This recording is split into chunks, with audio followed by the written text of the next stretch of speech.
Bien, a ver, aquí en la parte de esfuerzos, pues, ¿cuál era el gamma que estábamos utilizando? El que tiene que ver con la parte de la arcilla, ¿sí? Es decir, donde en algún momento se va a generar alguna excavación, o por lo menos en este caso, donde vamos a encontrar el agua inmersa en ese estrato de suelo, ¿sí? Entonces, para el caso como nosotros teníamos las alturas, sabemos hasta dónde va a estar esa agua metida.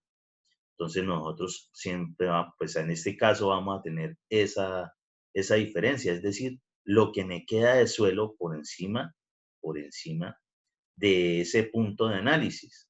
El punto de análisis, ténganlo en cuenta que normalmente siempre va a estar en ese cruce entre la parte permeable y lo que va a empezar a subir el flujo de agua hasta cierto nivel. Entonces, nosotros, pues para poder entender aquí nuestros esfuerzos efectivos, pues tenemos que determinar el esfuerzo total de lo que tenga aquí, el mu de lo que tenga aquí, y ahí sí puedo determinar esfuerzo efectivo. Por tanto, el esfuerzo total va a ser igual al gamma de la arcilla. ¿Y por qué es el gamma de la arcilla? Porque todo lo que vamos a analizar es con ese gamma, ¿sí? Un gamma saturado de 19 kilonewton por metro cúbico. ¿Multiplicado por quién? Ah, bueno, entonces, si lo hacemos de arriba hacia abajo como debería ser, pues vamos a tener el gamma del agua multiplicado por esa altura de agua, que en este caso es H, es este término que vemos por aquí. Y lo que tiene que ver con el suelo, pues va a ser el gamma del suelo, que en este caso es este gamma saturado de 19 kilonewton metro cúbico, multiplicado por esta altura.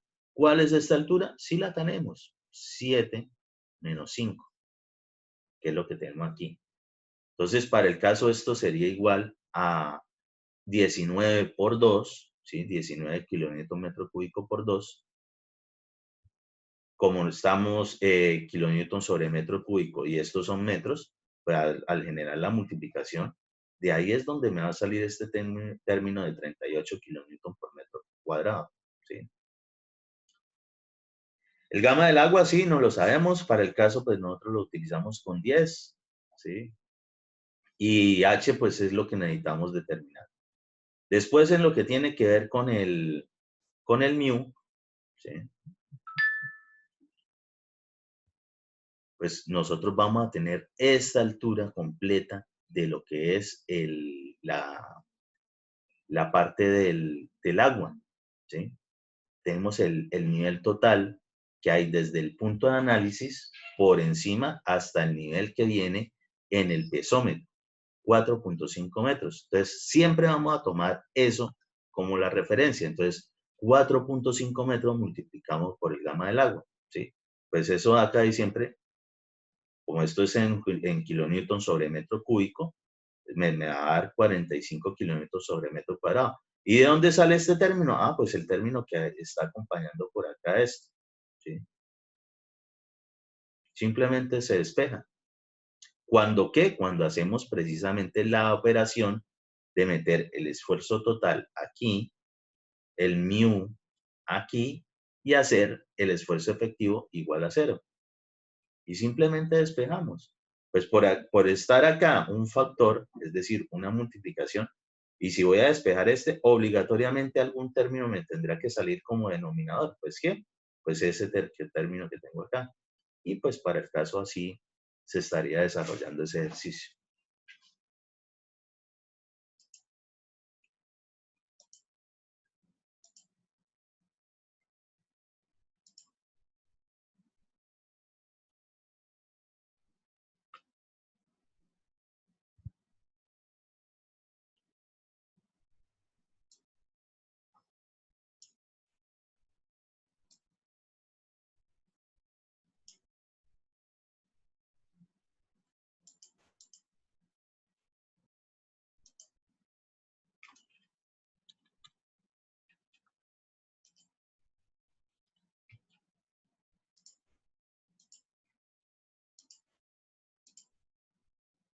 Y bueno, muchachos, eso es lo que tenía que ver, por ejemplo, ya de esfuerzos efectivos, ¿sí?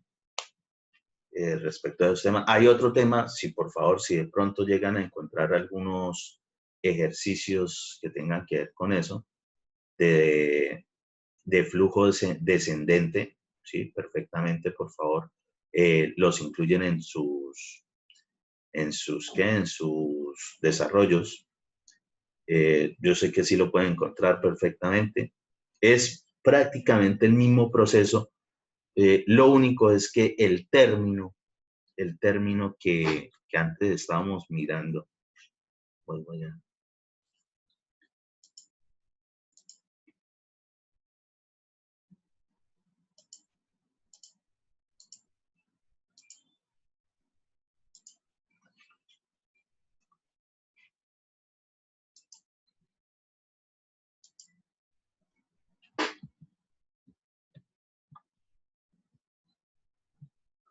Lo único es que ese término que nos estaba apareciendo precisamente en la condición de flujo ascendente, nosotros lo metíamos acá positivo.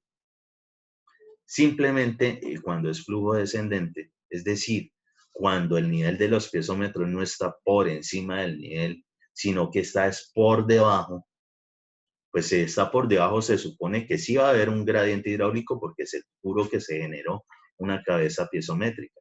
Pero en este caso, el agua que está por encima del suelo está yendo para otro lado. Es decir, de ahí es de donde está partiendo el sistema de flujo.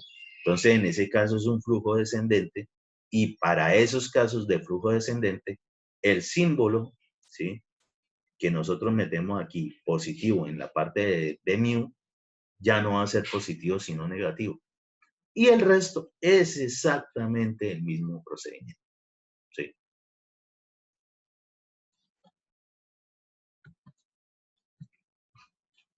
Es decir, este término que estábamos incluyendo aquí, que es gama del agua por la altura, que es decir, la diferencia entre el piezómetro y el nivel del agua por encima del suelo, en este caso, quien va a hacer esa H va a hacer es una diferencia desde el nivel de freático hasta el nivel del piezómetro, es decir, va a estar en este momento es por debajo.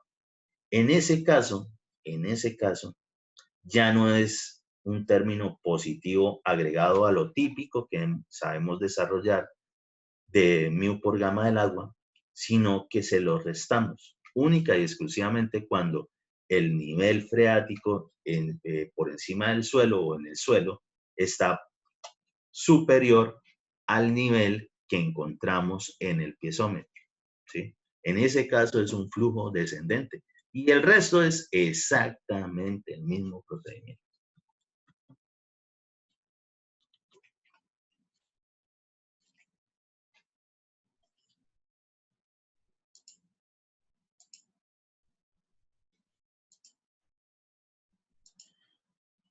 Muy bien.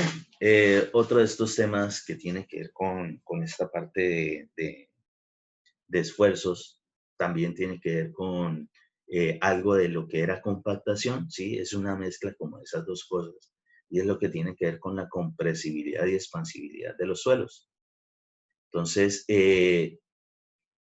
existen varios tipos de deformaciones, ¿sí? Y pues debido a cargas compresivas. Entonces existe una deformación elástica, que es aquella en la cual se recobra la forma y dimensiones originales del material al cesar la fuerza deformadora. Es decir, que se aplastó y apenas se eliminó esa fuerza, de una vez vuelve a su estado original. Durante el tiempo que dura la acción de la carga, hay cambio de volumen en el caso general, ¿sí? La deformación plástica es aquella en la cual el cuerpo es deformado hasta más allá del límite de recuperación, sin agrietamiento ni cambio apreciable de volumen. En la deformación plástica hay corrimiento de la masa de suelo, pero la relación de vacíos permanece más o menos constante. Entonces mira, ya nos están indicando ciertas cosas que ya manejamos. La nueva forma adquirida por el cuerpo por acción de la carga se conserva después de cesada dicha acción. Es decir, eso que se deformó de ahí en adelante continúa así. También tenemos la deformación compresiva. En esta hay un cambio o reducción de volumen como efecto de las cargas, que se conserva después de que éstas han dejado de actuar. Esta puede ser por consolidación o por compactación. Es decir, para el caso, nosotros debemos entender, y así lo hicimos en esos temas del segundo corte, que lo que tiene que ver con compactación siempre va a generar una disminución de volumen de suelo. ¿Por qué? Porque lo que hacemos es, digamos, reducir lo que son los índices de poros o relación de vacíos, ¿sí? Es decir, reducimos los poros bastante. Por tanto, el volumen tiene que haber variado. Recordemos los diagramas de fases, donde la parte de volumen sí es muy importante. En la que despreciamos algo respecto de aire, agua y esas cosas, es en lo que tiene que ver con el peso específicamente del aire. Entonces, esa parte la entendemos por el lado de compactación.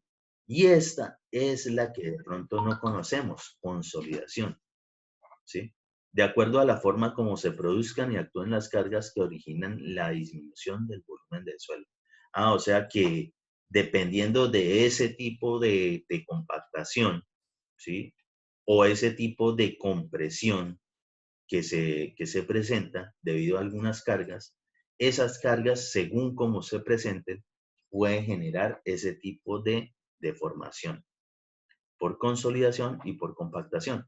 Ya sabemos que para poder compactar obligatoriamente necesitamos algo dinámico, es decir, una fuerza con un movimiento que me vaya reduciendo esa cuestión, que el vibrocompactador, que el pisón, que la rana, que el cangurito, la patecabra, en fin, eso. Por el otro lado, la consolidación depende de otro tipo de condición al momento de aplicar la carga que genera esa deformación. Igual, de todos modos, generan disminución del volumen del suelo.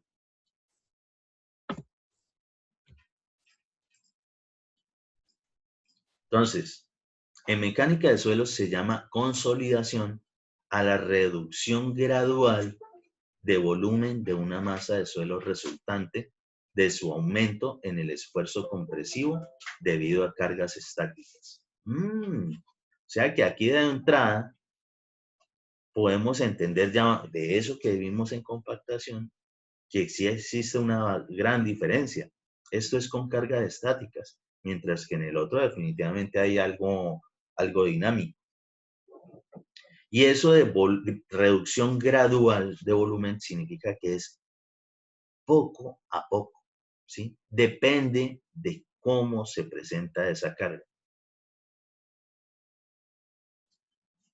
Ese tipo de cargas estáticas, pues, pueden ser perfectamente lo que es el peso de un edificio o de un gran terraplén, ¿sí? Es decir, el peso propio de esa edificación o el peso propio de esa estructura de vías, ¿sí?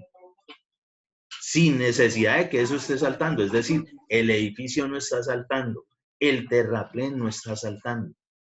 Simplemente por haberse conformado y estar allí, sí, en algún momento tuvo que haber habido alguna compactación, claro que sí, y ya está. Pero él tiene un peso propio, sí, es un gran volumen, tiene densidad, tiene masa, en fin. Entonces, eso puede estar generando eventualmente alguna deformación por consolidación, ¿sí? Una deformación compresiva. Y entonces, precisamente, ¿qué es lo que pasa ahí? Que tal reducción puede ser posible por la expulsión del aire que contiene el suelo. ¿Dónde contiene el suelo el aire? ¿Dónde contiene el aire el suelo? Precisamente en los vacíos.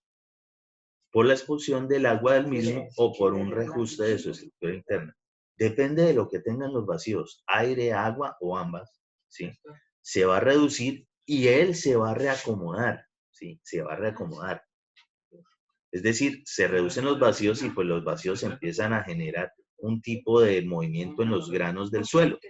Ese reajuste de la estructura interna, todo eso hace parte de lo que es la consolidación. Y se llama compactación a la densificación de un suelo lograda por medios mecánicos, con el fin de darle mejores propiedades como material para la ingeniería o volverlo más resistente y menos compresible. ¿Sí? Hay prácticamente siempre acción dinámica total o parcial, ¿sí? En algún momento de esa compactación. Entonces, en esta definitivamente existe algún medio mecánico. En esta no. En esta es la edificación, la estructura, ella por sí sola, por su peso propio, puede generar este tipo de deformación. Y ojo, hay que entender de que esta compactación es, digamos, en el momento, mientras que lo que tiene que ver con la consolidación es en el tiempo, ¿sí? O sea, dura, va haciendo gradual a medida que pasa el tiempo. Por eso hay que hacer ciertos análisis de las estructuras cada cuánto tiempo, a ver qué ocurre. Para esto existe un ensayo, precisamente se denomina el ensayo de consolidación, ¿sí? Hay un ensayo de laboratorio que es el ensayo de consolidación.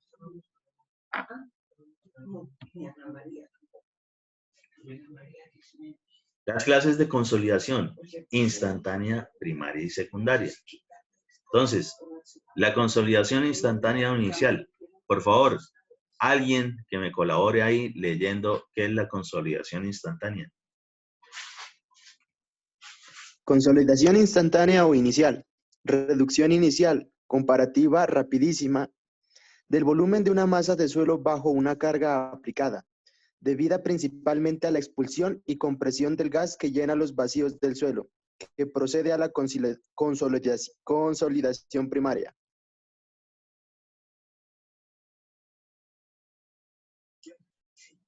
Es decir, que justo cuando estamos realizando nuestra construcción, seguro que se va a presentar, ¿sí? Digamos que esa es la esperada, ¿sí? Normalmente es muy poquita, sí es obvio que el suelo pues tiene que, por más resistente que sea, sentir algo de que ahora tiene algo encima. Ah, bueno, eso es lo que pasa allí. Después de eso, ya vienen las siguientes, ¿sí? Esa instantánea normalmente se presenta en la mayoría de oportunidades justo cuando estamos haciendo la construcción. Las otras ya son después de que tenemos ejecutada nuestra obra, ¿sí? Después de que la hemos entregado, después de que se ha dado a servicio. Entonces, por favor, alguien, otra persona, consolidación primaria. Consolidación primaria. Reducción del volumen de una masa de suelo bajo una carga aplicada, debida principalmente a la expulsión del agua de los poros de la misma y acompañada de una transferencia de la carga, que de ser soportada por el agua intersticial pasa a hacerlo por el esqueleto sólido del suelo.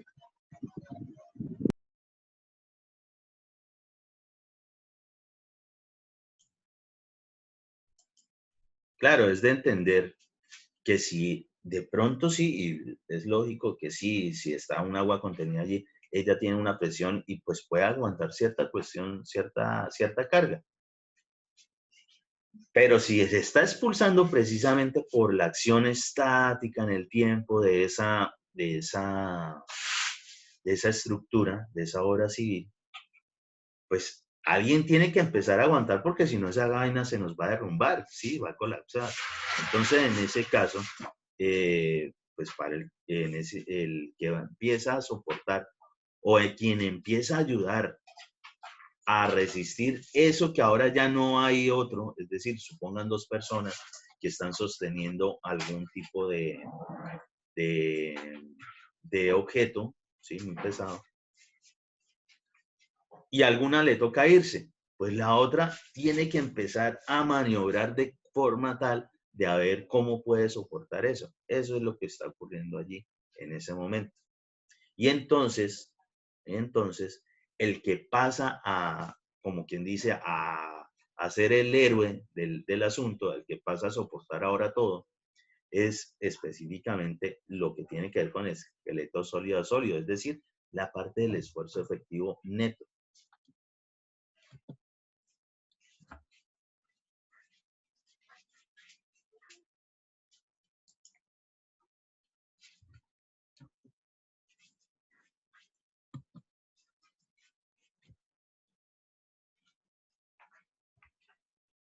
Pues vemos ahí más o menos un tipo de grafiquito. Y ojo, ustedes ven estos dibujitos y muy seguramente ustedes ya los han visto muchas veces en otro tipo de asignatura.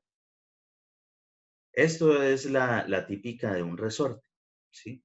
Y casualmente, lo que tiene que ver con la parte de consolidación se asume de que es como un resorte, es decir, que tiene que ver algo con la ley de Hooke, ¿sí? Aquello que en física seguramente han tenido que desarrollar uno que otro ejercicio.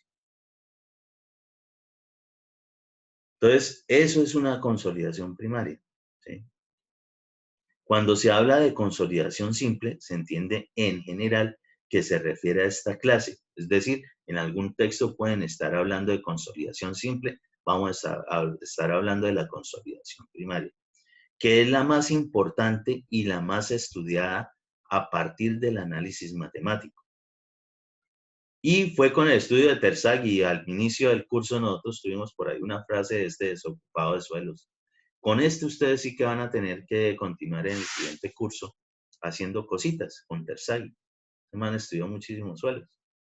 Sobre la teoría de la consolidación, y en este caso, pues lo que tiene que ver con consolidación primaria, en el que nació como ciencia nueva la mecánica de suelos en 1925. Es decir, que a partir de esa cuestión, de estos análisis de estudio, de lo que viene siendo la consolidación de suelos, ¿sí?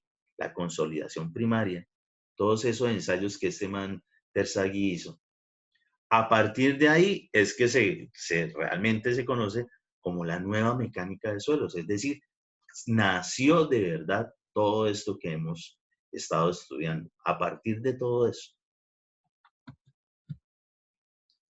por favor, otra persona que me ayude ahí con la consolidación secundaria.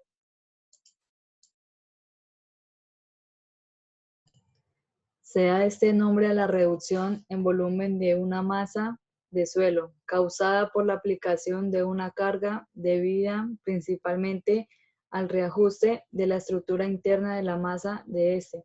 Después de que la mayor parte de la carga ha sido transferida del agua intersticial al esqueleto sólida del suelo, este proceso puede ser analizado en la curva asentamiento tiempo para un ensayo de consolidación en el laboratorio.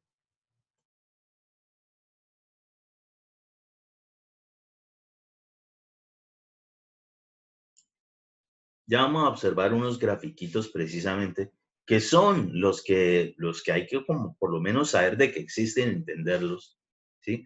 Respecto de estos temas de consolidación. Entonces, uno de esos gráficos tiene que ver con eso de la curva asentamiento-tiempo. Y ojo, este término muy importante, de vez en cuando lo hemos hablado, ¿sí? Los asentamientos están directamente relacionados precisamente con el tema de consolidación. Por eso es que el tema generó ese estudio digamos, ese salto grande que hizo la mecánica de suelos, donde realmente es la nueva mecánica de suelos, porque pues, ya se estudiaban en forma lo que eran los asentamientos, ¿sí? Asentamientos a partir de saber qué condición o qué características iba a tener un suelo dependiendo del tipo de estructura.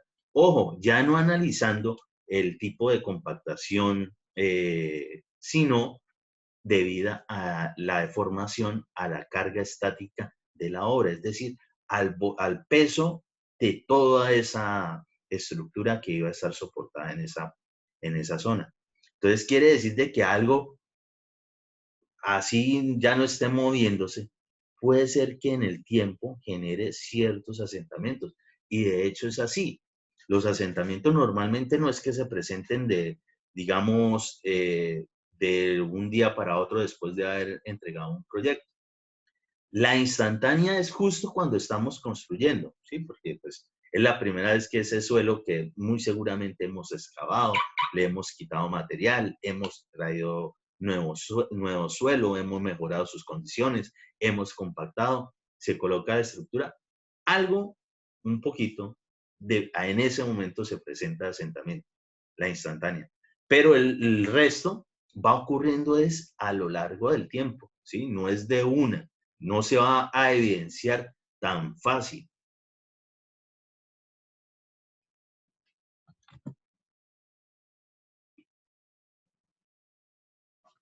Unas condiciones respecto de esos suelos, de lo que les puede ocurrir precisamente.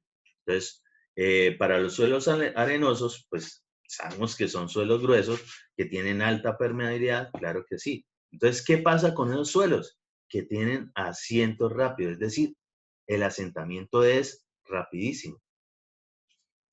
Digamos que es por su estructura, pues tiende a reacomodarse como más fácil, ¿sí? Entonces, por sus mismas condiciones, se va a, digamos, se va a presentar o se va a evidenciar mucho más fácil lo que es el asentamiento en los tipos de suelos que son arenosos, ¿sí? Generalmente al finalizar la construcción ya se han producido todos. Es decir, que de ahí, tal cual como quedó la construcción al final, y esto es lo que tiene que ver con los asentamientos instantáneos, más que todo, ya no se va a presentar o se espera que no se presenten más asentamientos debido a esa estructura. Es decir, se reacomodó, ya está la estructura lista, ya no le van a echar nada más, ya está el peso que va a transmitir, es decir, la carga. Por tanto, él ya se asentó, es decir, ya se reacomodó, ya sabe cómo es que tiene que soportar precisamente esa estructura. En suelos arcillosos, pues los suelos arcillosos de baja permeabilidad, ¿sí? Por eso en esto de alta permeabilidad, los suelos gruesos son los de cabeza constante de ensayo en el laboratorio y los de cabeza variable para los suelos que son finos. Baja permeabilidad, sí, es decir, que se demora mucho más en atravesarla el agua. Los asentamientos son lentos, ¿sí? Es decir, que en las arcillas esta parte de los asentamientos es muy importante analizarlo, ¿sí? Es muy importante determinar todo esto de la consolidación respecto de los suelos arcillosos. La estructura sigue asentándose durante años después de la finalización de la construcción, ¿sí?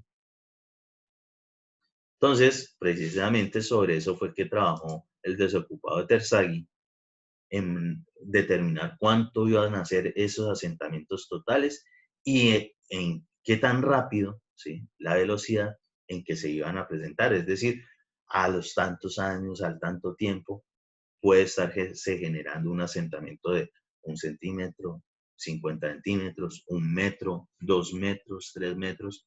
Y esas medidas que les estoy diciendo, sí se pueden presentar. Hay asentamientos totales, yo se los nombré en algún momento, sobre todo en México, e incluso en Bogotá en algunas zonas se ha presentado eso, donde después de un tiempo, casi al año, usted, seguramente a eso que usted ingresaba, a esa edificación que usted ingresaba de una vez sobre el nivel de suelo, ahora tendrá que bajar algunas gradas, es decir, se asentó, se bajó. El primer piso puede terminar convirtiéndose en un sótano, ¿sí?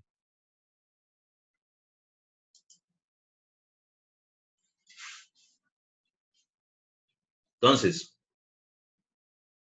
para las cuestiones que tienen que ver con la velocidad de los asentamientos, el tiempo en el que se desarrollan los asentamientos dependen de la carga externa, es decir, eso que le estemos montando encima, y la conductividad hidráulica acá. Uy, claro, nos están hablando de este tema de permeabilidad.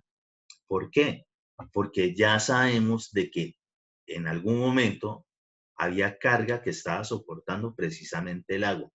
Y debido a esa reducción de volumen, a esa carga aplicada estática allí, empieza a expulsarse el agua, es decir, se va para algún lado. Recordemos que el agua en el suelo no está contenida, ¿sí? Esa está fluyendo de alguna forma. Y si le estamos precisamente adicionando algo, en este caso, una edificación en el tiempo, puede hacer que de esos poros se expulse agua. Entonces, en ese caso, dependiendo de qué tan fácil o qué tan rápido se genere esa expulsión, es decir, ese flujo, ese movimiento de agua dentro del suelo, pues eso es directamente relacionado con la conductividad hidráulica, ¿sí? Es decir, con la permeabilidad del suelo.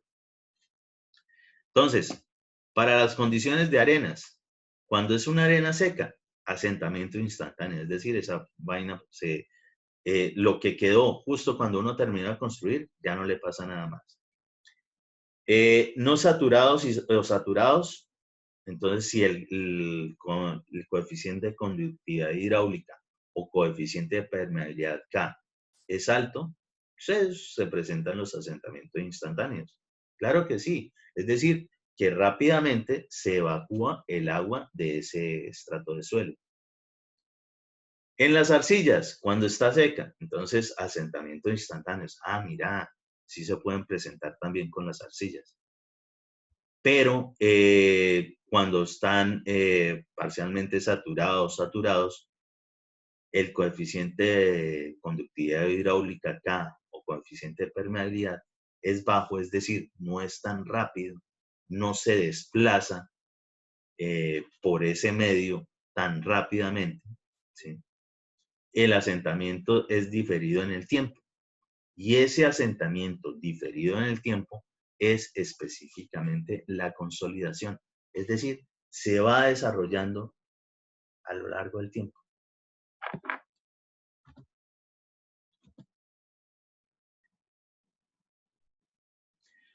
El estudio de la consolidación de un suelo en el laboratorio. Las características de compresibilidad de un suelo que va a sufrir el fenómeno de la consolidación por la construcción de una obra de ingeniería pueden ser estudiadas en el laboratorio con el aparato denominado consolidómetro. Resulta que acontece que nosotros también en la universidad sí contamos con el consolidómetro. Entonces, pues uno de esos ensayos que pues lastimadamente, si les hubiese tocado desarrollar, pues ahorita no podemos, pero pues ustedes sí van a buscar bien cómo es todo el proceso. Igual, es uno de esos ensayos que muchas veces se deja de hacer o se hace uno general por todo el grupo, debido a que para obtener buenos resultados sí hay que hacer un desarrollo en el tiempo. Estoy hablando de más o menos, y puede ser perfectamente, tirando a 2 semanas, 15 días, un mes, ¿sí? Realizando análisis dependiendo del tipo de suelo. Su procedimiento básicamente es la muestra, que es de forma cilíndrica aplanada, es decir, se mete dentro de un anillo, es decir, esa forma es la que le va a dar allí. Para este tipo de ensayos de laboratorio, normalmente los hacemos también con muestras inalteradas, es decir, lo más cercano a la realidad de cómo se encuentra el terreno natural. Digamos que ese anillo tiene cierto filo y dentro de la gran masa de suelo que estamos analizando, dentro de esa muestra, le extraemos un pedazo para poder generar específicamente esa muestra, ese espécimen para desarrollar el ensayo. Para el caso esto es de diámetro mayor que su altura o espesor, es decir, el diámetro, por eso es aplanado o aplastada, es mucho mayor que el espesor, ¿sí? Se coloca dentro de un anillo metálico que la confina lateralmente. Por ello es llamado también ensayo de compresión confinada.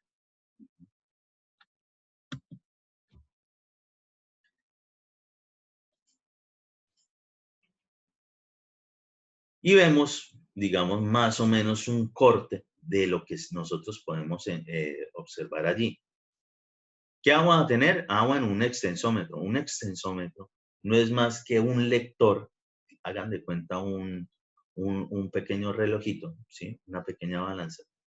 Pero en este momento no es que algo lo esté empujando, sino al contrario. Él está totalmente comprimido, tiene un pistón, es decir, un elemento que sale y que se alarga o se encoge según la situación. Él parte de estar totalmente comprimido o comprimido desde la medida que nosotros determinemos, y en la medida del tiempo él lo que va a ir es extendiéndose. Por eso es extensómetro, ¿sí? ¿Por qué se extiende? Bueno, porque el suelo, ¿sí? Sobre lo que está precisamente haciendo contacto, va a variar el volumen. Si varía el volumen, pues quiere decir de que, pues para el caso, el volumen no va a volverse más grande, se irá a volver más pequeño. ¿Por qué?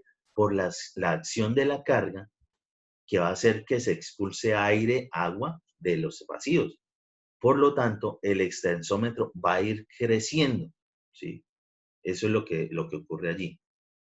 Tiene una placa metálica, ¿sí? Normalmente es una plaquita tipo cuadrícula, es decir, logra o permite que pueda salir el agua. Una placa porosa, una piedra porosa, tal cual como muy similares a las que utilizamos, lo que pasa es que de menor espesor y mucho menor diámetro que las de los ensayos de cabeza constante y cabeza variable de lo que tiene que ver con permeabilidad del suelo. Pero como esto tiene que ver con agua, cuando trabajamos con agua es normalmente donde aplicamos ese tipo de piedras porosas, ¿sí? De plaquitas porosas para esos elementos. La masa de suela, y aquí pues lo que vemos simplemente es hacer el corte de un anillo, es decir, el espesor del anillo que está conteniendo precisamente esa muestra.